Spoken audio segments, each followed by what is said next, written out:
Hello student, pH classes में आपका एक बार फिर स्वागत है। आप सब अच्छे होंगे और उम्मीद है आप अपनी प्रतियोगी परीक्षाओं की तैयारी बहुत ही अच्छी तरह से कर रहे होंगे। और परीक्षा की तैयारी में एक आपको और बता रहा हूँ कि आप जो है अपनी परीक्षा की तैयारी को बार बार रिपीट करते अगर रहेंगे तो तुम्हारे माइंड में ज़्यादा बनी रहेगी और जो क्वेश्चन कभी कभी पढ़े हुए गलत हो जाते हैं वो क्वेश्चन आपके गलत नहीं होंगे। तो बच्चों, कल मैं वेद पढ़ा रहा था आपको और वेद में मैंने आपको बता दिया था जो 4 वेद थे, चारों वेदों के बारे में बताया था और उनके जो पुरोहित थे वो बताए थे। और बाकी आज मैं आपको बता रहा हूँ ऋग्वेद, जो 4 वेद थे, ऋग्वेद, सामवेद, यजुर्वेद और अथर्ववेद।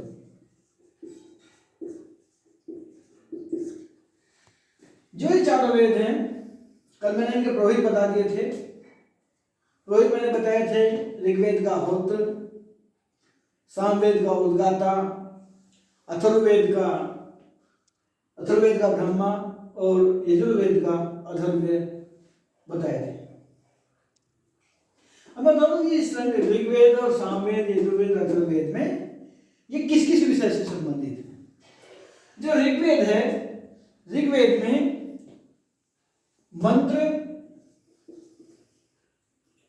मंत्र एवं श्रुतियां हैं,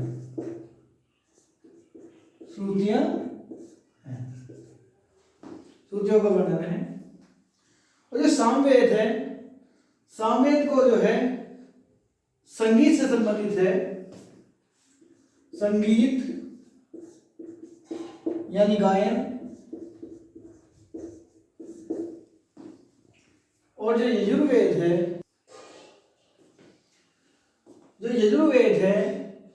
यजुर्वेद कर्मकांड और यज्ञों से संबंधित है,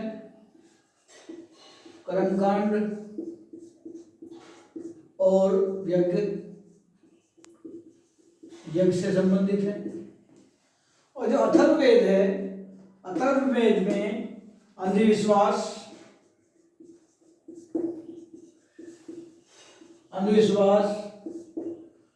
टोना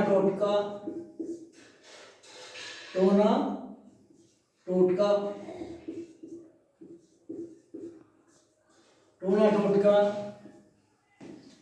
और आदि जितने भी वो हैं उनसे संबंधित है। तो मैंने बताया कि ऋग्वेद मंत्र और श्रुतियों से संबंधित है, सामवेद में संगीत और गायन से संबंधित है, यजुर्वेद कर्मकांड और यज्ञ से संबंधित है और अथर्ववेद जो है अंधविश्वास और टोना टोटका आदि से संबंधित है।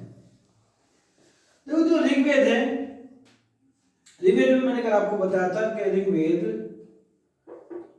जो है वो हमारा सबसे पुराना वेद है।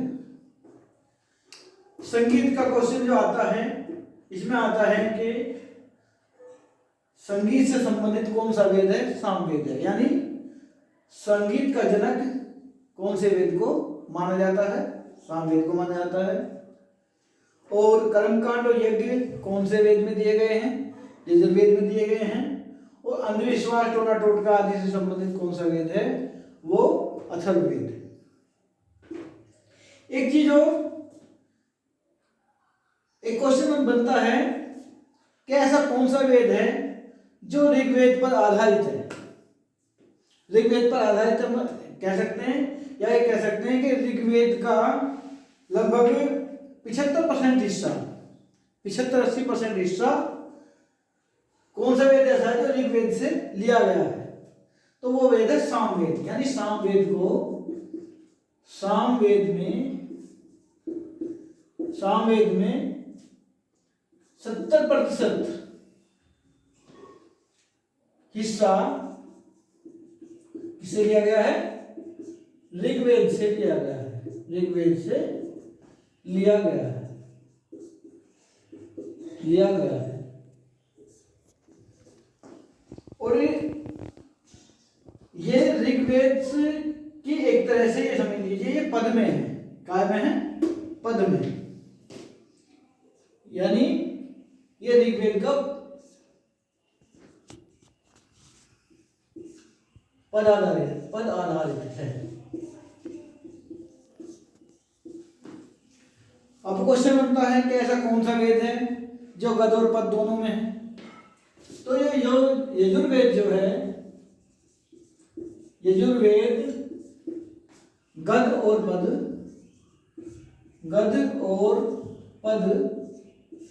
दोनों में है।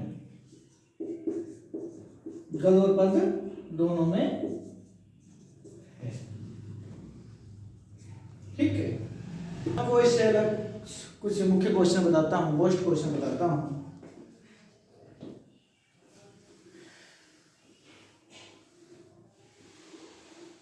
अब मैं आपको बताता हूं ऋग्वेद, यजुर्वेद, सामवेद, अथर्ववेद, इनके उपवेद कौन कौन से हैं? यहां पे लिख सकते हैं ऋग्वेद, ये तो मैंने बताया कि किसी से संबंधित है। अब मैं बता रहा हूं उपवेद, यानी ये वेद हो गए और इधर लिख लेंगे हम उपवेद। उपवेद, जो ऋग्वेद का उपवेद है वो आयुर्वेद है। क्या है? आयुर्वेद।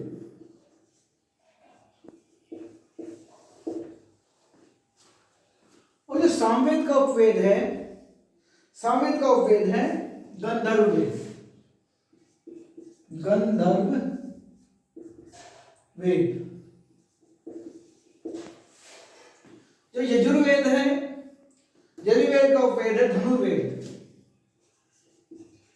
धनुर्वेद। और जो अथर्ववेद है, अथर्ववेद का जो उपवेद है वो शिल्पवेद है। शिल्पवेद है। ठीक बच्चों, इससे पहले जो मैंने बताए थे वो किसी चीज से संबंधित है वो बताया था। अब इसके उपवेद हैं, ऋग्वेद का उपवेद है आयुर्वेद, सामवेद का उपवेद है गंधर्ववेद, यजुर्वेद का है धनुर्वेद और अथर्ववेद का है शिल्पवेद। अब मैं आपको बताता हूँ कुछ मुख्य बातें। जैसे सत्यमेव जयते कहां से दिया गया है? सत्यमेव जयते, सत्यमेव जयते कहां से दिया गया है? कहां से दिया गया है कह सकते हैं, या इसका वर्णन कहां मिलता है? तो ये दिया गया है मुंडक उपनिषद से। क्या कहेंगे? मुंडक उपनिषद। मुंडक उपनिषद में इसका वर्णन है। यानी सत्यमेव जयते का जो वर्णन मिलता है वो कहां से मिलता है? वो मिलता है मुंडक उपनिषद से। ये क्वेश्चन कई बार कई परीक्षाओं में पूछा गया है। बहुत ही अच्छा क्वेश्चन है, बड़ा ही ध्यान रखने वाला क्वेश्चन है। एक है अष्टोमा शतक में